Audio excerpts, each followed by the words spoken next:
Buenas tardes a todos. En breve empieza la clase.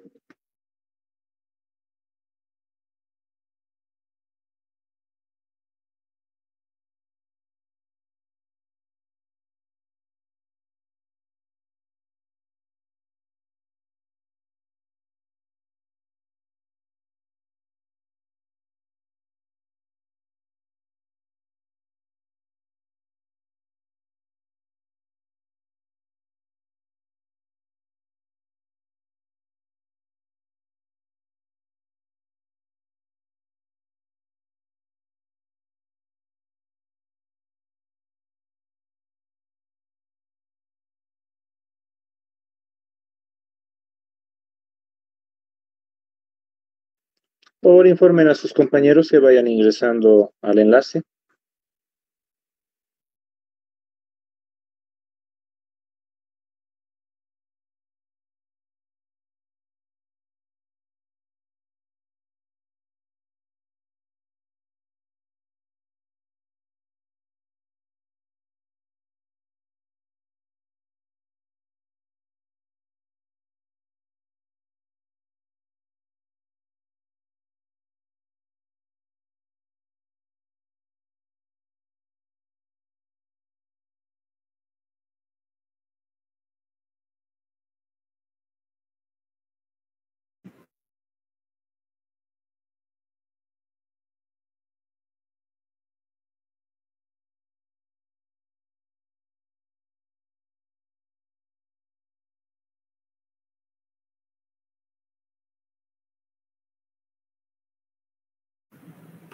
Buenas tardes. ¿Me escuchan?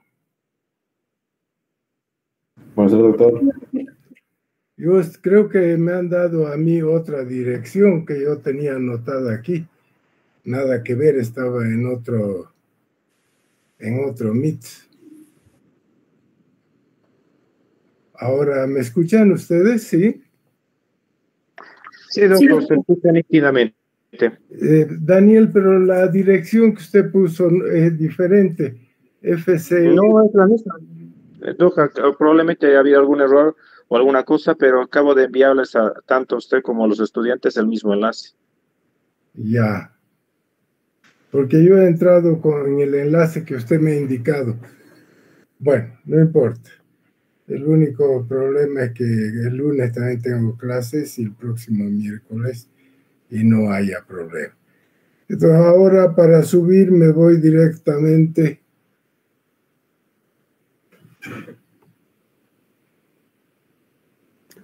¿Dónde está?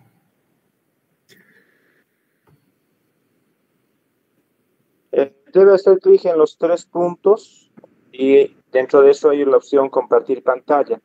Si está con el celular es un cuadrado con una flecha hacia arriba. Un ratito esto voy a hacer cancelar. Presentar, pero no encuentro la presentación. Compartir audio, no.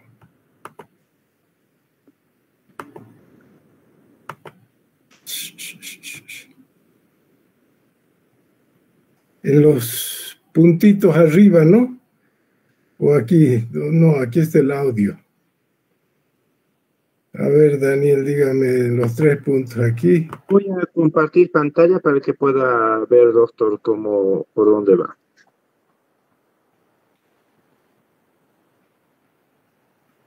Ok.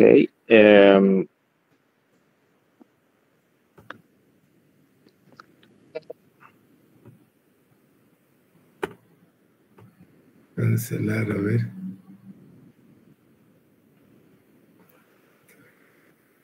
Ya está ahí la presentación. Ok. En ese botoncito que está ahorita, se está viendo en la pantalla. Donde dice Franz Daniel.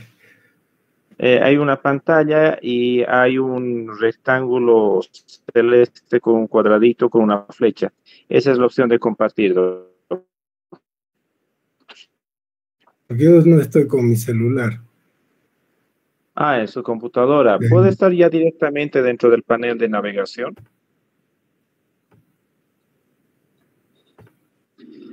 Aquí está. Yo creo que esto es. Y cuando ponga Es mostrar. Sí, ya se ve en pantalla, doctor. ya. Bueno, listo. Va a disculpar la molestia, Daniel. No, ninguna molestia, doctor. El día lunes también ingresaré para Ya. verificar que no haya ningún Es problema. raro que la dirección. Yo estaba en otro meet. Muy Ya. bien. Listo. Gracias.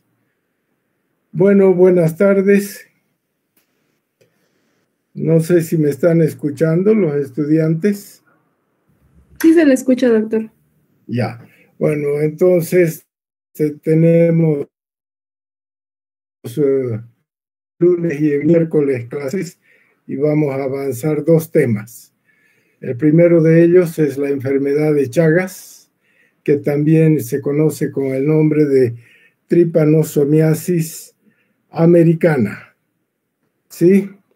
Tenemos en primer lugar acá una definición de qué es la enfermedad de Chagas. Es una antropozoonosis. Ustedes ya saben que una antropozoonosis afecta al ser humano y también a numerosos animales. Esta enfermedad es característica del continente americano y sobre todo, aunque ya eso no es cierto, también latinoamericano. Pero ya se han descrito bastantes casos de Chagas en el sur de la América del Norte, entonces ya no están del continente solamente, no hay también en Estados Unidos. Se debe a un protozoario flagelado que es el Trypanosoma cruzi. Se transmite, y aquí después les explico, más frecuentemente por las heces de insectos hematófagos que comúnmente se conocen con el nombre de triatominos. También, de acuerdo a las regiones y los países, estos triatominos, estos insectos tienen nombres propios de acuerdo a la región. Por ejemplo, vinchucas en Bolivia y en la Argentina, pitos en el Ecuador, barbeiros en el Brasil, chinches o ciconas en Colombia, etc. O sea que estos triatominos tienen nombres propios de acuerdo a las regiones.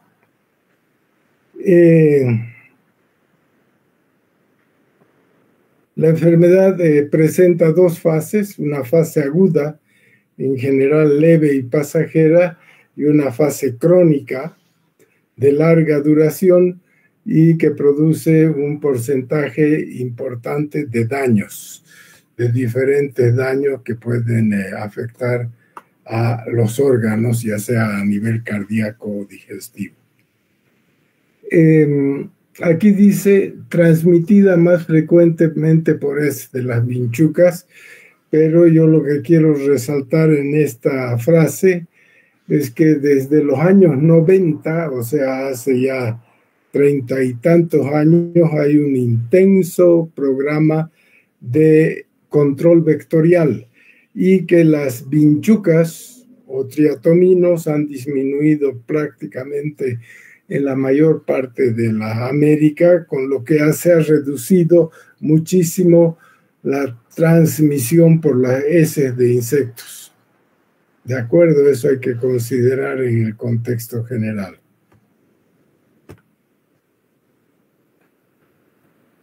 Como esta es una enfermedad básicamente americana, como dice su nombre, algunos conceptos antecedentes históricos. Ya en momias peruanas y chilenas, ya que tienen una antigüedad de más de 9.000 años, se ha podido demostrar que estas momias en sus tejidos tenían DNA del kinetoplasto de triatominos. Perdón. Sí. Doctor, perdón que me interrumpa. No está cambiando las diapositivas y es que probablemente ha elegido la ventana del PowerPoint y luego lo ha puesto en presentación pantalla completa. no está Tiene que cambiando dejar las de compartir diapositivas. y volver a compartir, y tiene que volver a compartir la de pantalla completa. O sea, no cierre su pantalla completa, entre al Meet, debe dejar de compartir y volver a compartir, elija la pantalla completa, la presentación de pantalla completa. Le va a salir la opción del PowerPoint o el PowerPoint con pantalla completa. O sea, a ver, voy a ver otra vez cómo es esto. Entro al Meet. Ajá. Deje de compartir.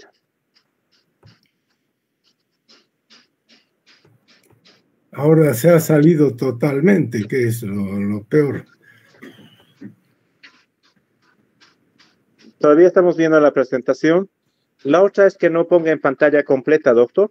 Se vuelva a su presentación de PowerPoint y solamente desplace las diapositivas, pero sin poner en pantalla completa. Igual van a poder ver los estudiantes nítidamente la presentación.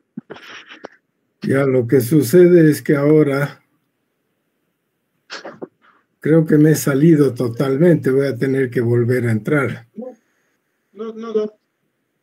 Lo estamos escuchando, lo estamos viendo y ya está corriendo las diapositivas. Puede volver al PowerPoint, solamente no ponga pantalla completa.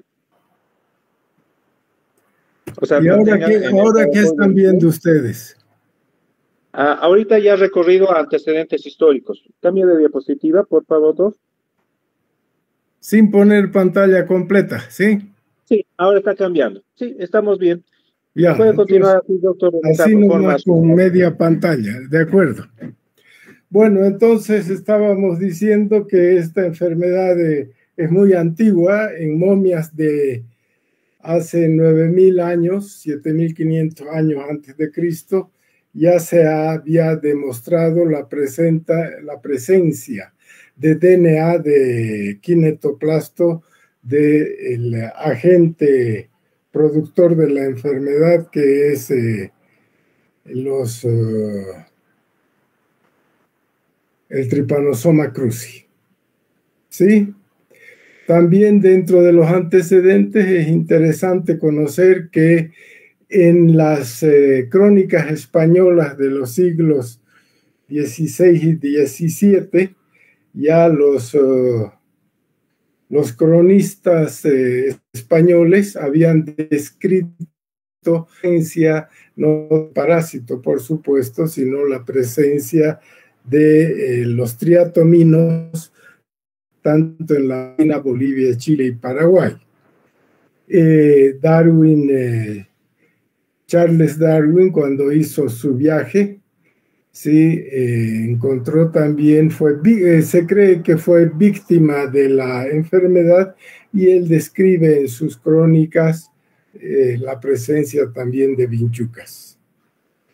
Sin embargo, la principal expansión de la infección humana de la enfermedad tuvo lugar en el siglo XIX y el siglo XX porque aumenta enormemente la población en el continente americano y esa población se va a extender también con los asentamientos de pequeños pueblos, aldeas y ciudades, ¿sí? Y además mejora el transporte. Hay, por ejemplo, la construcción del ferrocarril en el Brasil, en la Argentina, y de esa manera se expande la enfermedad. Sí, están viendo, ¿no? Sí, doctor. Porque ahora ya estoy medio nervioso porque no sé por qué no se ve. Bueno, este es una hoja de un periódico. Miren, si ustedes llegan a ver, es del 22 de abril de 1909. Ya hace una semana, un poco más de una semana, se ha festejado el Día del Chagas y el 22 de abril de 1909 hubo esta publicación en un periódico del Brasil que se llama Brasil Médico y dice una nueva patología intertropical. ¿Sí? Y dice, se ha descrito una nueva enfermedad que se llama La enfermedad no se llamaba todavía enfermedad de Chagas, sino estaba producida por un tripanosoma que era el Trypanosoma cruzi. Y el que publica esto es el doctor Carlos Chagas, que aquí tiene su foto. Es un poco la historia de cómo esta enfermedad fue descrita hace más de 110 años aproximadamente, ¿sí? Por primera vez descrita la enfermedad, aunque ya han visto ustedes que la enfermedad existía muchísimo antes. Bueno, con esa breve introducción histórica vamos a ir ya al tema específico, primero hablando del parásito, ¿no? O sea, el parásito que produce la enfermedad de Chagas es el Trypanosoma cruzi, que no sé si ven mi marcador acá, porque como no estoy en pantalla completa, no puedo poner Trypanosoma cruzi, ¿ya? Y aquí está la posición sistemática, es un protozoario, mastigosfora, que quiere decir que tiene flagelo, ¿ya? Kinetoplastida, como han visto también la leishmaniasis, que también es un kinetoplastido porque tiene el núcleo donde se contiene el DNA y además de eso un organelo que se llama kinetoplasto, donde también se encuentra DNA del parásito. Por eso es un kinetoplastida, pertenece a la familia Trypanosomatidae y es el Trypanosoma cruzi. Recordándoles que hay otra enfermedad que ustedes probablemente ya les han hablado, es la enfermedad del sueño, también producida por un trypanosoma, pero es el Trypanosoma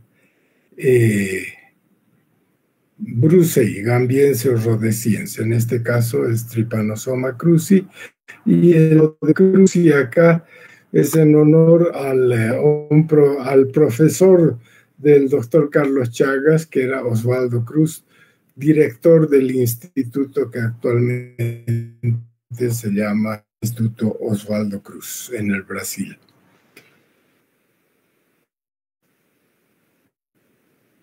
El parásito, entonces, Trypanosoma cruzi, tiene 3 formas evolutivas, ya que hay más formas, pero las 3 importantes para el ser humano. Ya tenemos la forma tripomastigote, y aquí ustedes ven dos tripomastigotes en este. ¿Ven mi marcador? Sí, doctor. Ah, ya. Entonces aquí ven, uno tiene una formita de medio de patito, ¿no? Estos son los tripomastigotes en una muestra de sangre. ¿De acuerdo? Esta es la forma del tripomastigote, es la forma sanguínea del parásito. No solamente es la forma sanguínea, sino que también puede ser la forma infectante. Ya después tenemos una segunda forma, que es la forma de epimastigote, y esto es un cultivo, y lo que se ven estas rayitas son el cultivo de epimastigote. El epimastigote se lo puede cultivar en medios biológicos, pero es la forma que se encuentra en el intestino anterior y medio de los triatominos, o sea que en el intestino medio y anterior y medio de las vinchucas hay epimastigotes. Y la tercera forma importante son los amastigotes. Aquí ustedes ven una célula, todo esto es una célula, el núcleo de la célula, ¿ya? Y en el citoplasma de la célula ven estos pequeños elementos que son los amastigotes, que son redondeados, pequeños, donde también se puede observar perfectamente el núcleo y el kinetoplasto. Los amastigotes entonces son formas intracelulares y de multiplicación. Los parásitos ingresan dentro de la célula, se convierten en amastigotes y se multiplican en el interior de la célula. Cuando la célula se rompe, ya llena de parásitos, la célula se rompe, salen los parásitos e inmediatamente se convierten en tripomastigotes, en esta forma de acá. Ya, estas son las dos formas, por lo tanto, que encontramos en el ser humano infectado. Amastigotes intracelulares y tripomastigotes, que son las formas sanguíneas. Bueno, aquí hay una descripción de cómo son los tripomastigotes, los epimastigotes y los amastigotes. Ya, como dicen, los tripomastigotes son alargados, pueden medir hasta unos 25 micras, ya. Tiene un flagelo insertado en el kinetoplasto, aquí por supuesto no se ve, pero lo van a ver mejor, y ese flagelo se localiza de manera posterior y sale hacia atrás, posterior al núcleo, y se encuentra en la sangre del mamífero, los tripomastigotes, ¿sí? Son tripomastigotes sanguíneos. También los tripomastigotes, y esto es importante, se encuentran en el intestino posterior de los triatominos, y esos tripomastigotes que están en el intestino posterior de los triatominos, de las vinchucas, se les conoce con el nombre de tripomastigotes metacíclicos. O sea que hay dos, uno que es el sanguíneo, que se encuentra en la sangre de los mamíferos, y otro en la parte posterior y en las heces de las vinchucas, que es un tripomastigote metacíclico. Los tripomastigotes no se dividen, ¿de acuerdo? Luego tenemos lo que ya habíamos hablado, los epimastigotes, que son también alargados, pueden medir entre 20 a 30 micras por 2 a 5 micras de diámetro. También tienen un flagelo, ¿sí? Está localizado en la parte anterior del núcleo, y los epimastigotes son la forma de replicación del parásito en los triatominos, en los vectores, las vinchucas. Y también se los puede verse que se multiplican en medios de cultivos especiales. Y el amastigote es esférico, ya son, cada una de estas es una esfera donde se ve el núcleo del kinetoplasto, ya. Y estas formas son pequeñas, miden de 2 a 4 micras, no tienen flagelo libre, y es la forma de multiplicación intracelular en el mamífero, como ya habíamos dicho. Para mayor detalle, aquí ven un tripomastigote del tripanosoma, aquí ven el núcleo, aquí ven el kinetoplasto, ven la membrana ondulante que caracteriza al tripomastigote, flagelo. ¿De acuerdo? Entonces están lo que acabamos de definir. Aquí este de acá es el kinetoplasto y el núcleo. Son dos concentraciones de DNA típico de los kinetoplastidos. Ya acá por otro lado tenemos los epimastigotes. Ya en esta venta toda la misma estructura que hemos descrito. Aquí está el núcleo, aquí está el kinetoplasto, la membrana ondulante, perdón, creo que he dicho epimastigote, es tripomastigote, ¿sí? Aquí se observa la membrana ondulante y el flagelo con mayor detalle, ¿sí? Y esto es una imagen sacada del microscopio de una muestra donde ustedes ven varios tripomastigotes como ya los hemos descrito, ¿no es cierto? Ya la forma tripomastigote entonces. Que claro que el aumento no es suficiente como en estas imágenes para describir los detalles, pero corresponde exactamente a lo mismo. Ya, y aquí ven una muestra de sangre, son los glóbulos rojos, y aquí está un tripomastigote en la sangre, ¿no? Y se ve un poquito la membrana ondulante, el kinetoplasto y el núcleo. Aquí varios parásitos de una muestra donde, bueno, se observan varios parásitos. Pueden ver el núcleo, pueden ver el flagelo, la membrana ondulante, y es en una muestra de sangre, porque lo que se ve acá son glóbulos rojos. La segunda forma importante son los amastigotes. Ya aquí hay un dibujo de un amastigote. Ustedes pueden ver acá el núcleo, ya con su nucleolo, ¿de acuerdo? Acá ven un esbozo de flagelo, pero no se olviden que no tiene flagelo el núcleo, ¿no es cierto? Y las distintas partes del parásito, los glicosomas, retículo endoplasmático, todo lo que tiene una célula, como tienen los protozoarios, ¿no ve?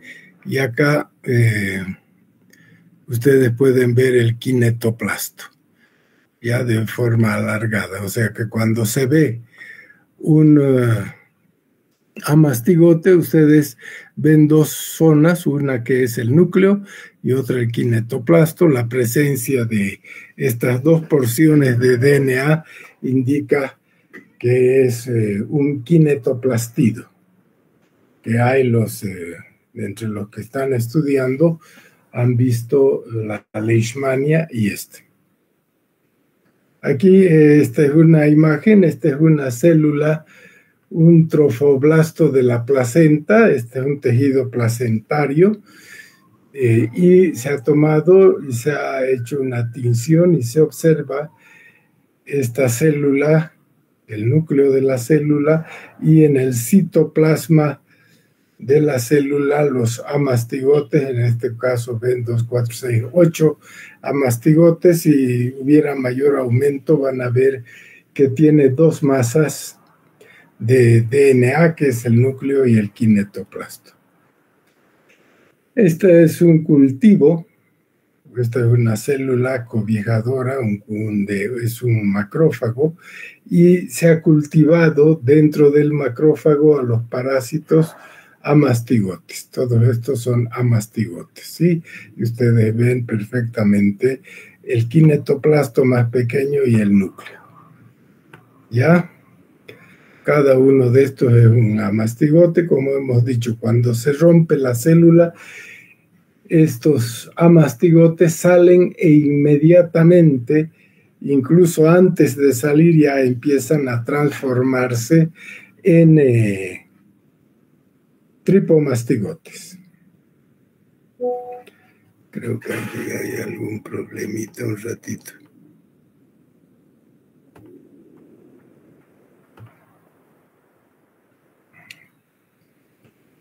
Un ratito, que esto no está queriendo.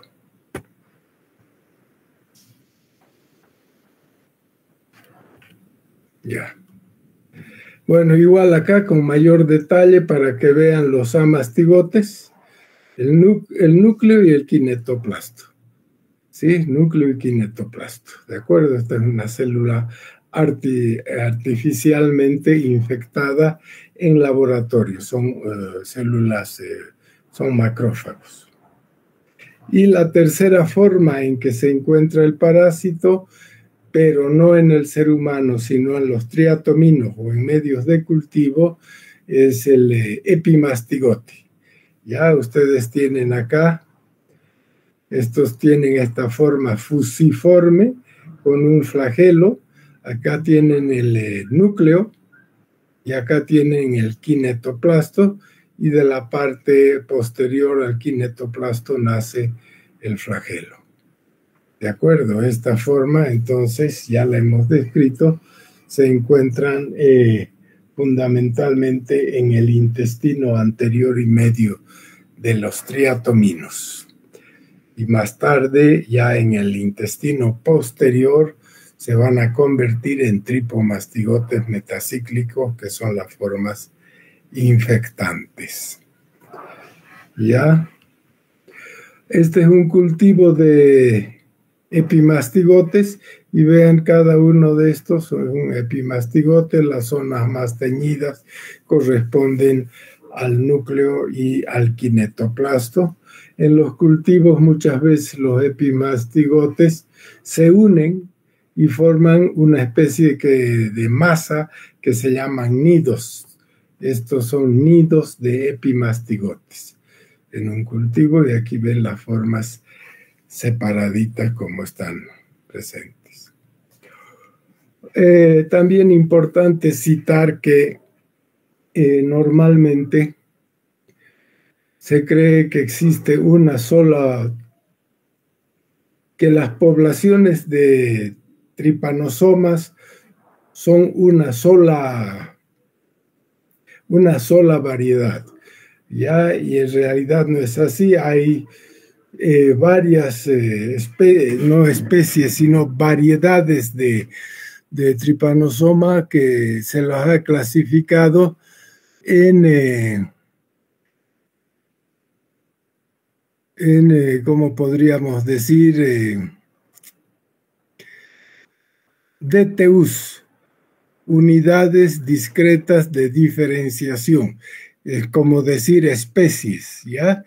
Pero como no se las designa como especies, por eso es que estaba buscando otra palabra, en realidad se llaman DTUs, que quiere decir unidades discretas de diferenciación.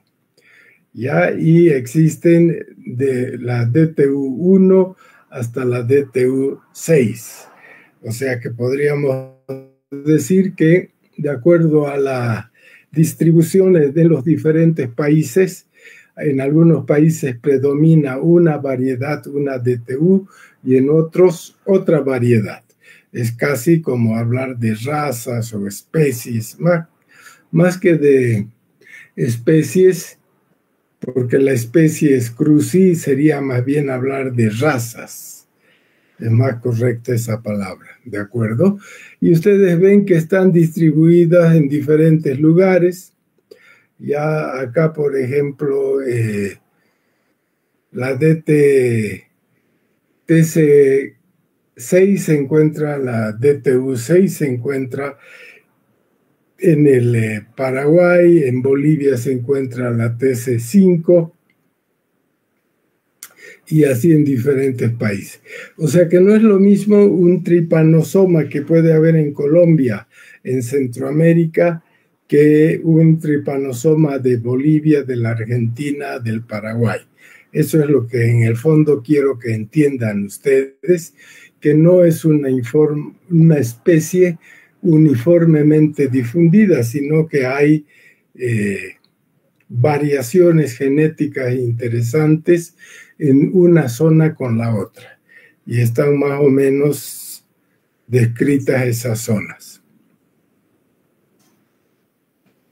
Bueno, eso referente al parásito. Entonces, no olvidarse, 3 formas importantes en la descripción del ciclo de vida, que son el tripomastigotes, amastigotes y epimastigotes, y que estos parásitos tienen una variación genética de acuerdo a su localización geográfica, y que esas variaciones se denominan DTUs, y que hay 6 DTUs descritas. Vamos ahora a hablar sobre algunos aspectos epidemiológicos de la enfermedad de Chagas. Ya hemos hablado del parásito y vamos a hablar de los aspectos epidemiológicos. La primera cosa es que el reservorio del Trypanosoma cruzi es exclusivamente mamíferos. Ya este parásito solamente se encuentran el Trypanosoma cruzi en los mamíferos y es un reservorio muy amplio. Ya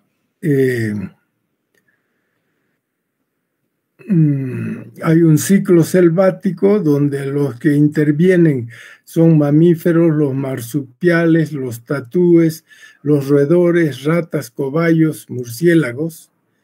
Y también en ese ciclo selvático pueden intervenir otros mamíferos como conejos, primates, que en general son un poco menos infectados, pero un ciclo amplio en la naturaleza que se le ha llamado ciclo selvático. Ya, ahí están los... Un ratito. Estoy en clases, Karina. Ya, ese es el ciclo selvático. Ya, y por otro lado existe el ciclo doméstico, muy relacionado, por supuesto, con el ser humano, ¿no? Está al lado del hombre. Y ahí hay también mamíferos como el perro, el gato, que son reservorios, los roedores, las ratas, ratones, cobayos de los Andes, conejos de Indias y conejos también constituyen el ciclo selvático. Y por otro lado hay otros animales como los cerdos, las cabras, las vacas, caballos, que se ha visto que se pueden infectar, pero que tienen parasitemias transitorias, ¿sí? Y que no juegan un rol importante en la transmisión del parásito. O sea, ¿cuáles serían los reservorios domésticos importantes? Por lo tanto, son perros, gatos, roedores, ratas, ratones, cobayos. ¿Sí?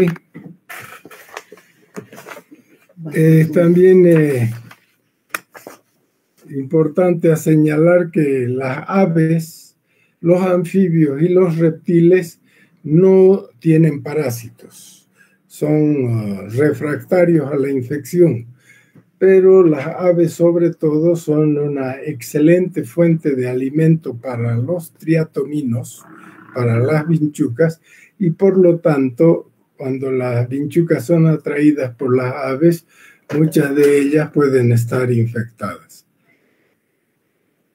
Muchas de las vinchucas pueden venir y estar infectadas. Bueno, en los aspectos epidemiológicos también tenemos que ver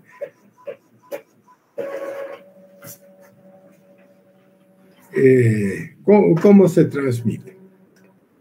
Esta es una antigua clasificación de los principales mecanismos de transmisión.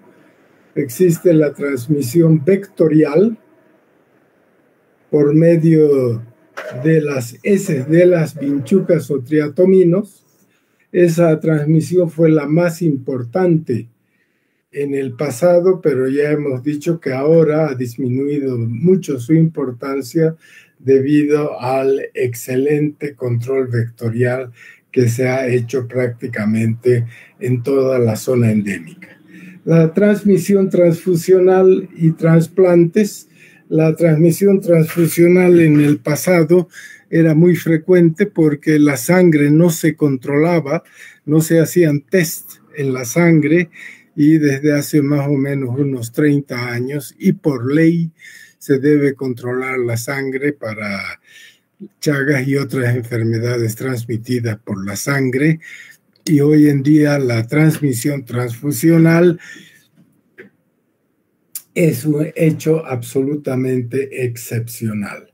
También se ha visto una transmisión por medio de trasplante de órganos, un donador, por ejemplo, que va a donar sus riñones, y que tiene chagas y no se hace el control, el receptor podría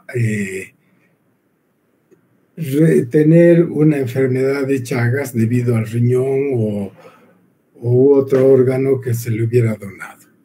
Lo que hoy en día es bastante frecuente y continúa todavía es la transmisión congénita, la transmisión de una mujer infectada con Trypanosoma cruzi. Puede esa infección pasar vía la placenta o transplacentaria, puede pasar hasta el feto, y el feto nacer con la infección. Eso es una transmisión de tipo congénita. Hoy en día es probablemente el más importante mecanismo de transmisión, porque todavía existen cientos y miles de madres que tienen la infección y que están en edad fértil y que se pueden embarazar y transmitir al feto.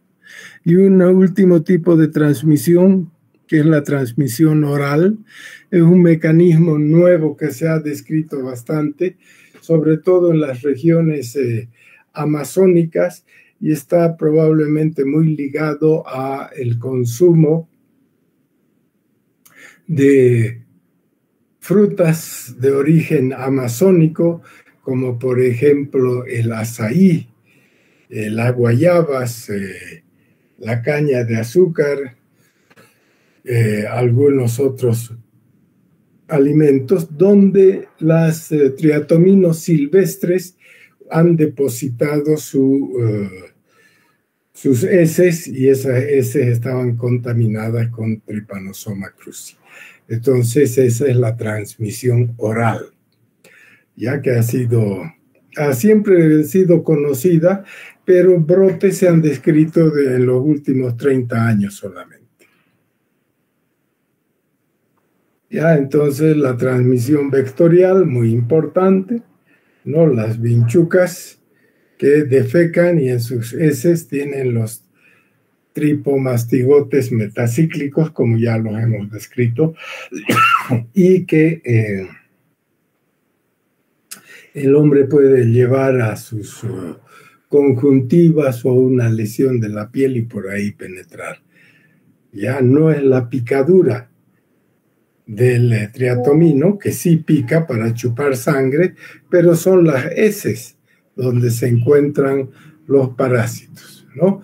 Y esta transmisión vectorial estaba muy ligada a la calidad de la vivienda, porque esta es una vivienda, yo diría que es poco apta para que el ser humano viva y es perfecta para que las vinchucas sobrevivan y se multipliquen, porque tiene muchas imperfecciones, construcciones de mala calidad, huecos y hendiduras por todas partes donde las vinchucas pueden ocultarse y formar sus nidos. Hay un autor venezolano que ha escrito un libro que se llama La casa enferma, porque en estas casas como la que ustedes ven acá, perfectamente se pueden alojar cientos o miles de triatominos que van a salir en la noche a picar y transmitir la enfermedad por sus heces a las personas o también a los animales que habitan ahí, no solamente a las personas. Pero si ustedes han visto, también es interesante que los animales, por ejemplo los perros, a veces los gatos, pueden comer vinchucas, ¿no? Las ven cositas que se mueven, las capturan y se pueden comer, y esa también evidentemente sería otra vía de transmisión, que no es por las heces, sino por comerse una vinchuca infectada, y eso es posible. Como también los animales silvestres también se podrían infectar por ese mecanismo de consumir insectos y entre ellos vinchucas y que están infectados.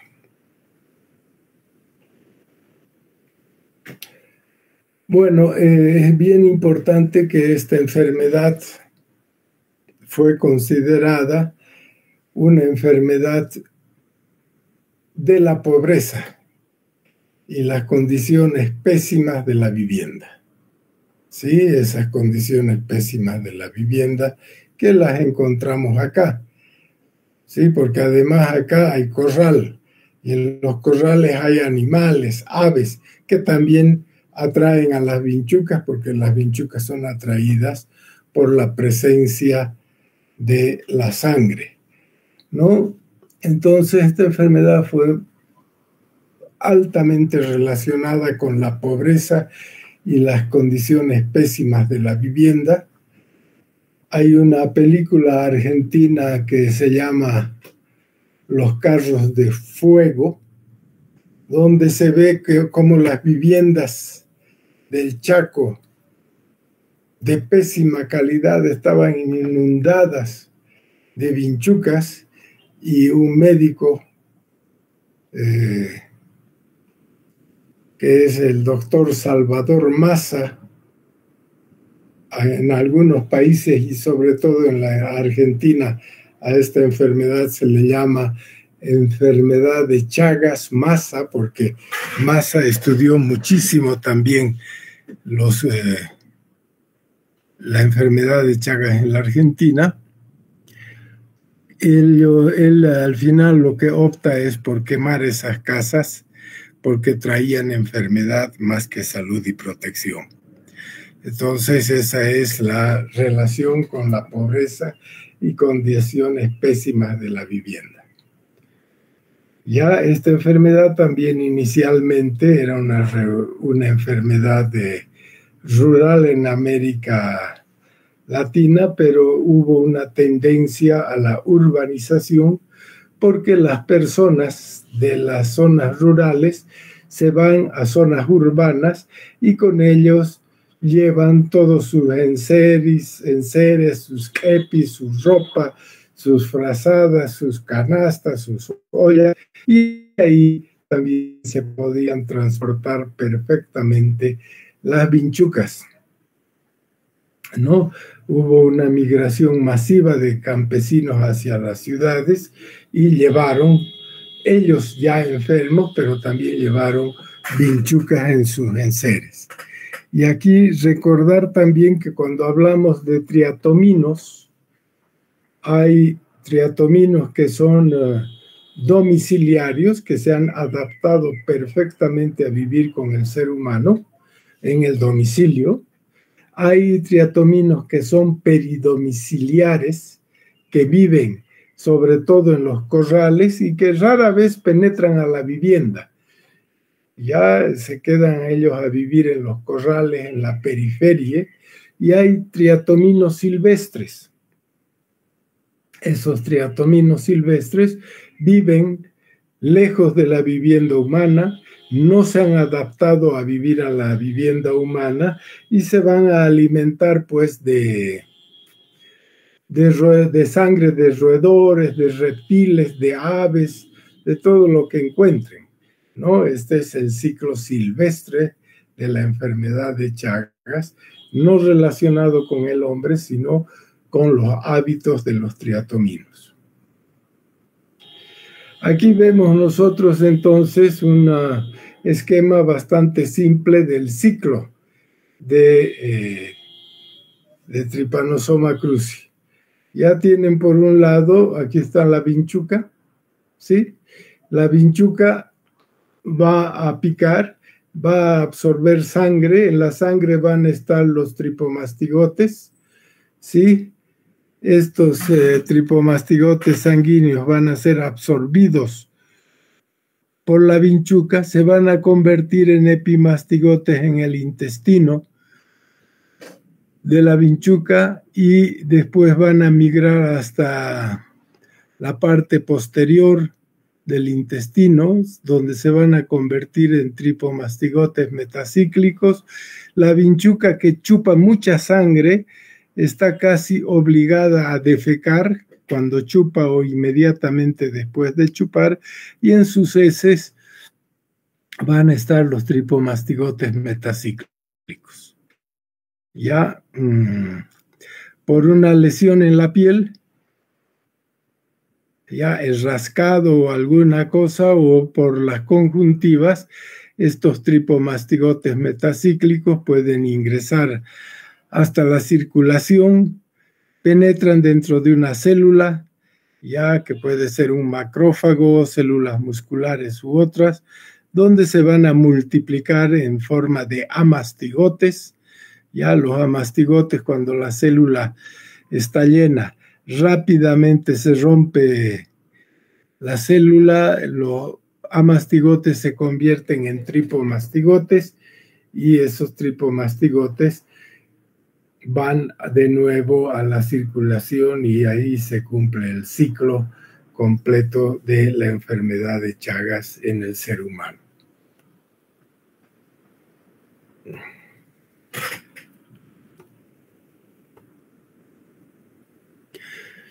Bueno, entonces vamos a ver algo más, porque todavía el lunes tenemos para hablar bastante largo de esto. Vamos a ver dentro de los modos de transmisión vectorial. Ya, entonces recordar bien que no es por la picadura, sino por las heces del insecto. Aquí está la vinchuca, un adulto. Entonces es en sus deyecciones que están los parásitos en su forma tripomastigote metacíclico, que es una forma infectante.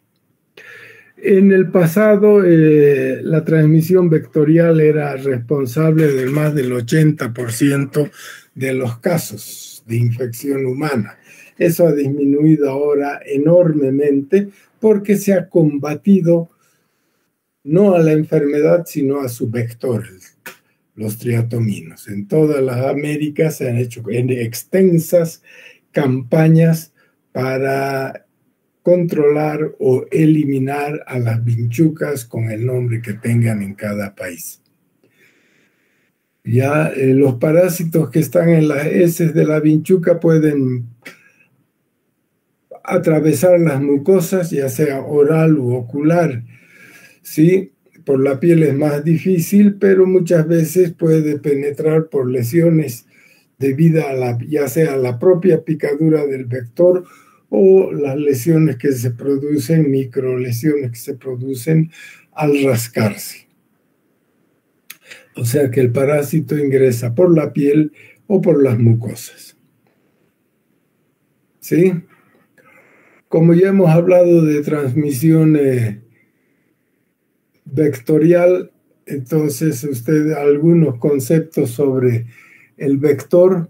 Este es un huésped intermediario, porque el parásito va a sufrir cambios, ¿no es cierto? Ya hemos dicho que ingresa al picar, al chupar sangre, ingresa como tripomastigotes, se convierte en epimastigotes, y luego se van a convertir en tripomastigotes metacíclicos.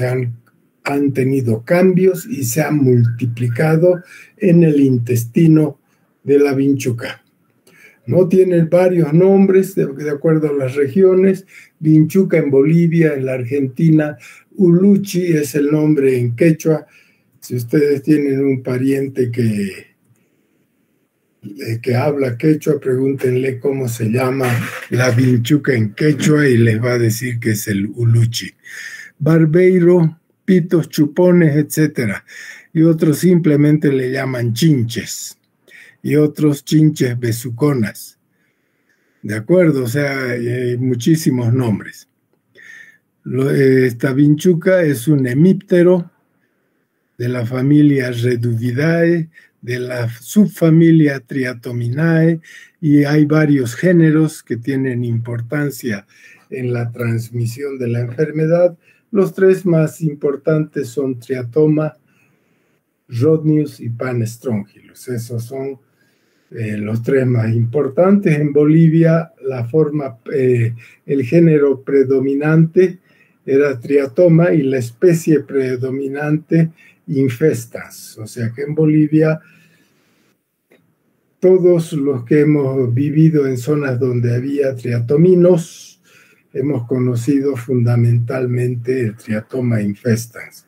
Y hay una amplia distribución geográfica que ustedes van a ver posteriormente cuando ya hablen de artrópodos de importancia médica. La característica de este vector es que es hematófago en todos los estadios de su desarrollo, desde las formas más pequeñas hasta las formas que se llaman estadios ninfales.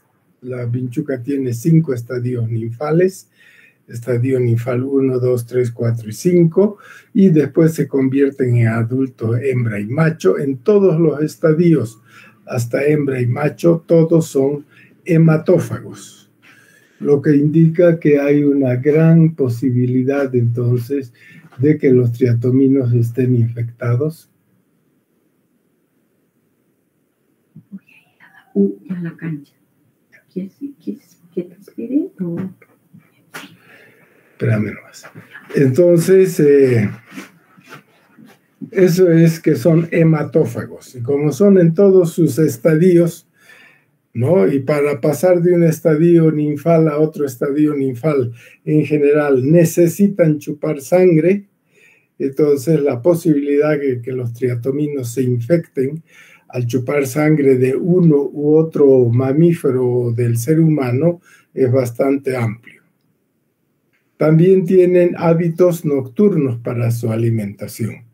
Ya normalmente están escondidos en las zonas oscuritas, en las rendijas de las viviendas en mala construcción, y salen en la noche cuando se ha apagado la luz, las personas están durmiendo, salen de manera silenciosa para picar. Su picadura es indolora, ya, porque van a inocular también un anestésico para que la persona no se despierte, no sienta dolor, y tienen, como hemos dicho ya, el hábito de defecar inmediatamente después de alimentarse, lo que quiere decir que muchas veces defecan sobre la piel, defecan sobre las mucosas y por lo tanto ahí están los tripomastigotes metacíclicos y la infección es casi inmediata. Ya aquí están algunas especies de triatominos, especies adaptadas al domicilio. Tienen ustedes Triatoma infestans, Rhodnius prolixus, Panstrongylus megistus.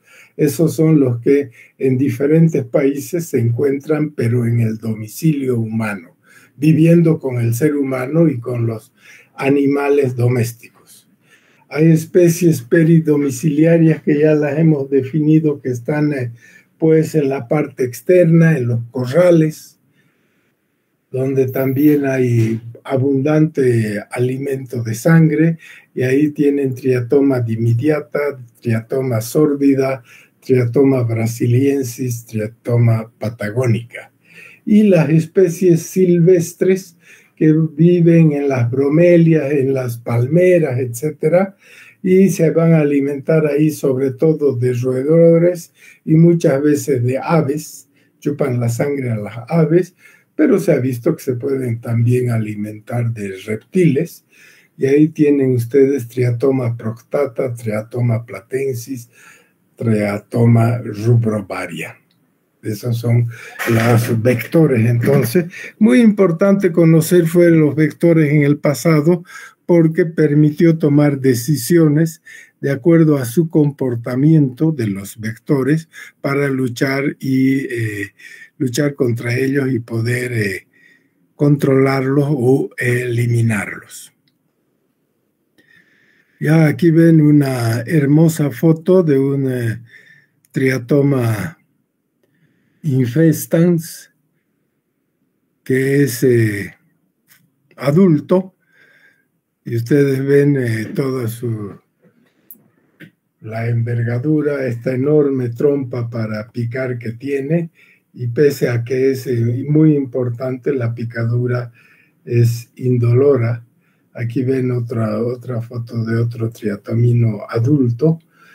Ya, aquí ven una ninfa que está en proceso de picar en el brazo para alimentarse. Todos los estadios son hematófagos. Aquí ven otra ninfa de quinto estadio probablemente. Otra vez un adulto. Este es un adulto hembra. Estos son los huevos, ¿ya? Que miden 2 a 3 milímetros, observables a simple vista. Son de color blanco y a medida que va creciendo la ninfa en su interior va poniéndose de un color más rosado. Aquí ven los triatomas adultos, los huevos, y esto es una exuvia. Es como las víboras cuando cambian de tamaño, van a desechar su caparazón, en este caso se llama exuvia, ¿no? Entonces pierden toda la parte de su exoesqueleto. Aquí ven entonces en proceso de picar una ninfa, y ustedes ven, no vamos a entrar en detalles, todas estas son vinchucas, aunque no parecen, pero todas las son. Miren esta de acá, esta otra, estas son bastante diferentes unas de otras, diferentes especies que tienen una distribución geográfica amplia, pero que, digamos, no vamos a entrar en detalles porque no es el objetivo de esta clase. Pero vean en este mapa de las Américas, el Rhodnius prolixus está en esta zona de Sudamérica. Ya Triatoma dimidiata está con bastante frecuencia en América Central. Triatoma infestans en estos países donde está Bolivia, Argentina, Chile, Paraguay, Brasil y Uruguay, ¿no? Aquí tienen ustedes Panstrongylus megistus en esta zona del Brasil, ya, y en estas zonas en verde es donde no se habían descrito, pero que también se saben que ahí hay todos los triatominos, como diríamos, silvestres. Bueno, esto es para mostrarles a ustedes cómo la epidemiología de la enfermedad de Chagas cambió en Bolivia. ¿Ya? Esta de acá es la zona considerada la zona endémica donde habían vinchucas. Las vinchucas tenían ciclo completo, se multiplicaban, y ahí hasta el 55% de las casas de todo este territorio tenían vinchucas en gran cantidad. Se inició las acciones de rociado el 2004, 2005 y 2007, y en gran cantidad de esas zonas que antes eran endémicas, las vinchucas casi habían desaparecido o estaban por debajo del 3%. Habían todavía algunas zonas donde todavía constituía un problema y zonas donde el control vectorial por algún motivo había fracasado. Esto muestra cómo es posible erradicar o controlar a los triatominos que viven en las viviendas humanas, ¿no? Rociando estas viviendas, se mata pues a las vinchucas, a las ninfas, y como el insecticida tiene un poder residual importante, cuando nacen nuevas vinchucas, el poder residual de los insecticidas también los elimina. Esto es lo que se hizo en los años, en el caso de Bolivia, 2005, 6 y 7 prácticamente, y se pudo controlar la enfermedad. Bueno, algunos datos. digamos que no tan actuales porque hay pocos datos bien actualizados sobre esta enfermedad, pero estos datos son para el 2021. ¿Sí? Se calcula que en el mundo hay 6 a 7 millones de personas infectadas actualmente y la mayor parte de ellas están en Latinoamérica. A 6 a 7 millones ya no parece mucho porque antes se hablaba de 20, 22 millones. 21, 22, 20 millones. Ya el 2000 se decía que había 22 millones de personas infectadas. Ahora ha disminuido a 6 a 7 millones y probablemente ahora en 2025 estamos más cerca de 6 millones que de 7. ¿Sí? Actualmente se consideraba para el 2021 que habían solamente aproximadamente 28,000 nuevos casos de Chagas, ¿sí? 28,000 nuevos casos. Antes se decía que había cada año 500,000 de casos nuevos. Con el control vectorial eso se ha disminuido a 28,000 nuevos casos para el 2021. Y de esos 21,000, por lo menos 9,000 se deben a transmisión congénita. Sigue siendo la forma más importante de transmisión hoy en día. Aproximadamente el 95% de los casos de Chagas existentes en la actualidad, ¿ya? Son casos crónicos de personas adultas. Hay pocos casos agudos porque la transmisión, la incidencia anual ha disminuido mucho y las personas son adultas que se infectaron probablemente cuando eran niños, antes de las medidas de control. Ya en los niños, apenas menos del 5% de los casos de Chagas en los niños es crónico, ¿sí? Hay aproximadamente un 30% de las personas que tienen Chagas crónico que van a presentar en algún momento de su vida alteraciones cardíacas y hasta un 10% pueden tener alteraciones digestivas, neurológicas o combinadas. Esto ya va un poco con la clínica. Entonces, un porcentaje importante son asintomáticos. Un 30% pueden tener alteraciones cardíacas y hasta un 10% pueden tener alteraciones digestivas, neurológicas o combinadas que las vamos a ver más tarde. El Chagas es casi 100% curable si se trata en sus etapas iniciales con medicamentos clásicos que son el benznidazol y el nifurtimox. Entonces este cuadrito es muy importante porque aunque no está muy actualizado, es de hace 4 o 5 años, creo que nos sitúa en la realidad de lo que es actualmente esta enfermedad. Algunos datos que es una aproximación mía sobre la enfermedad de Chagas en Bolivia. Sí, hay una población importante con Chagas crónico que solicita atención a su problema de salud. En el caso de Bolivia, para el 2023, habían aproximadamente 600,000 personas adultas con Chagas crónico.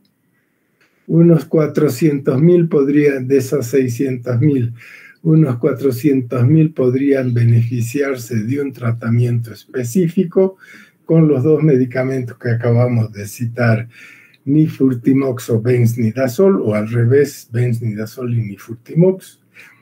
Unas 150,000 personas tienen algún grado de cardiopatía de las 600,000, ¿sí? Unas 40,000 con daño digestivo, que sobre todo es megacolon.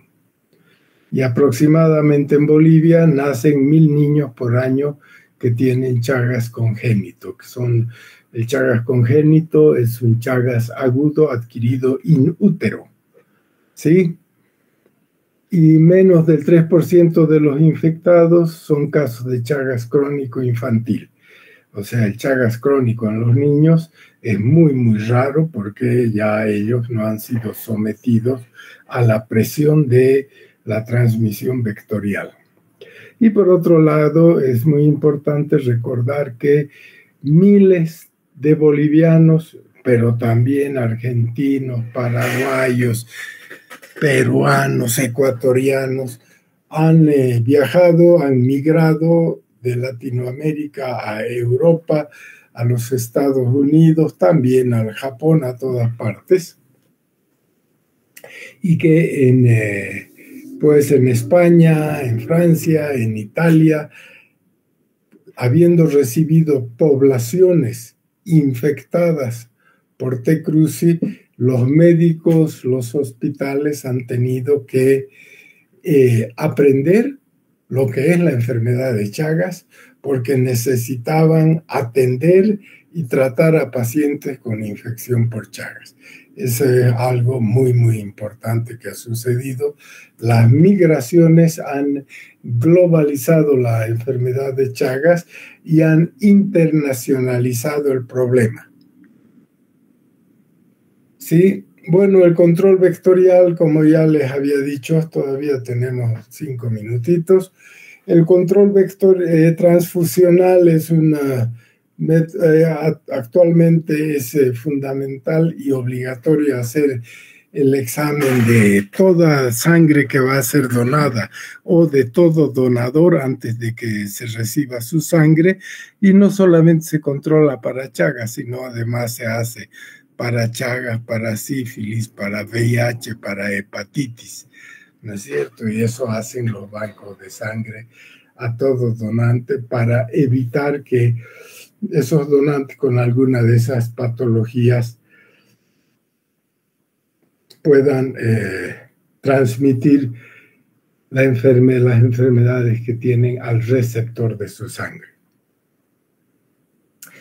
Vean, en Bolivia hay una ley de la medicina transfusional y bancos de sangre que data del 26 de marzo de 1996 y que en definitiva dice que toda sangre que va a ser donada, sí, los bancos de sangre y los servicios de transfusión tienen la obligación de realizar pruebas serológicas a toda sangre extraída y a ser transfundida para sífilis, hepatitis, VIH, Chagas, y también dice para malaria, aunque eso está circunscrito solo a ciertas regiones.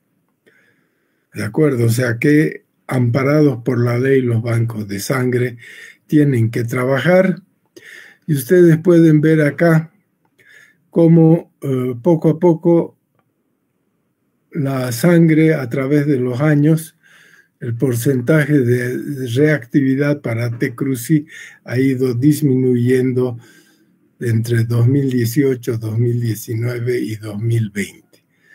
¿De acuerdo?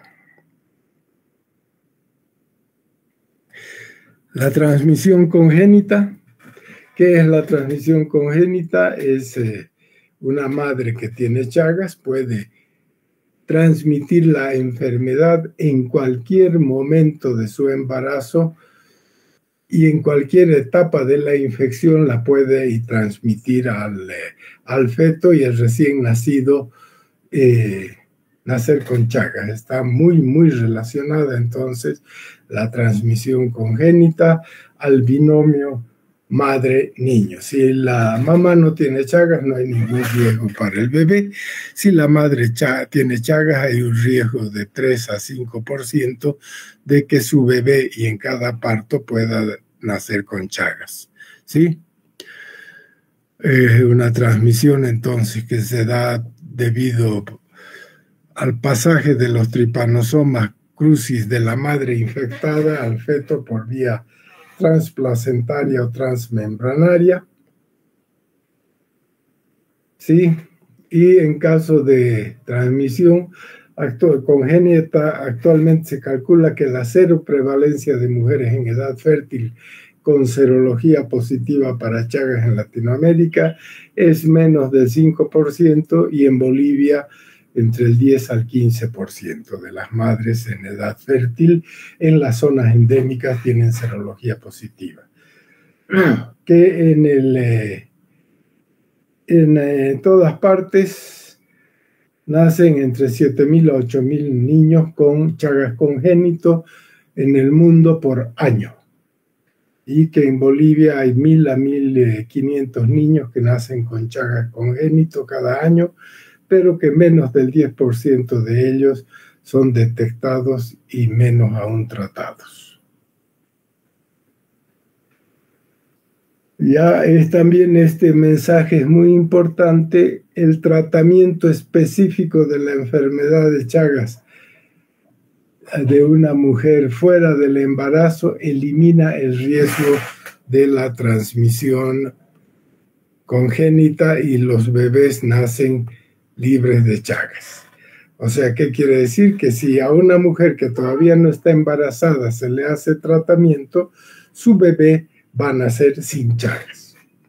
Hay varios estudios hechos en Bolivia, en la Argentina, en el Brasil que demuestran esto. Entonces, tratar a una mujer joven es muy, muy importante. Un ratito voy a poner mi batería que me dice que se me está agotando la batería.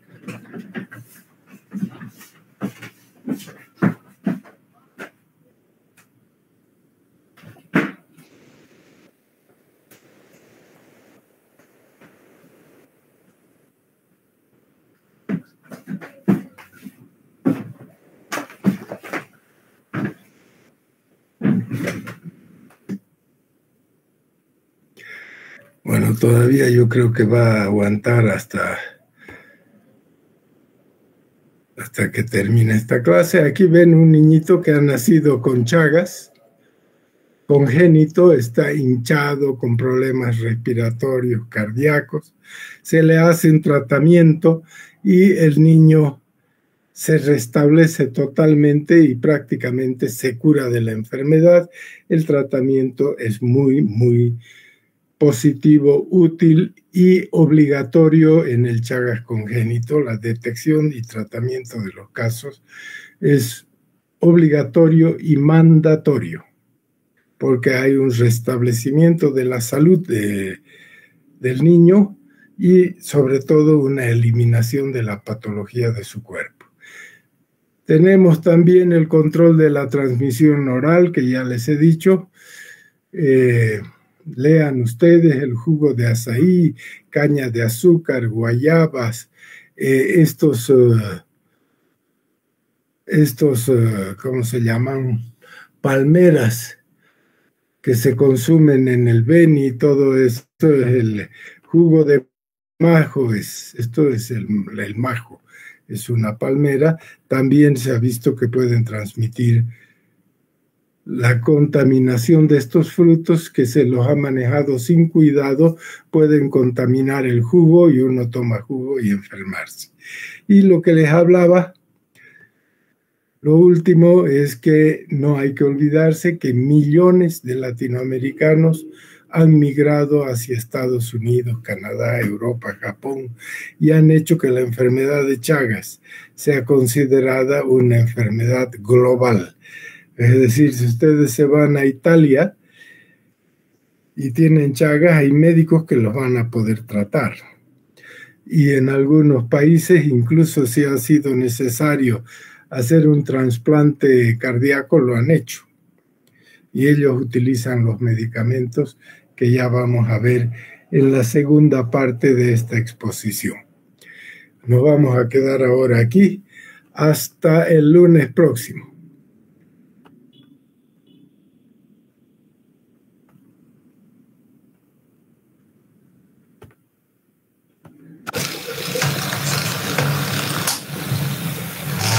Yo con este sistema, yo nunca uso este sistema porque no veo a nadie. No sé si hay o no hay alumnos, pero bueno, parece que no hay otros recursos en la Facultad de Medicina. Antes alquilaban el Zoom, que es mucho más accesible y con el cual yo me había acostumbrado ya en estos 3 años a manejar. Pero bueno, ahora aprenderé a manejar Meet. ¿De acuerdo? Bueno, muchas gracias y gracias por su atención y hasta el lunes próximo que vamos a seguir con este tema. Hasta luego, doctor. Hasta luego. Muchas gracias, doctor. Hasta luego. Hasta luego. Hasta luego. Hasta luego, doctor. Hasta luego.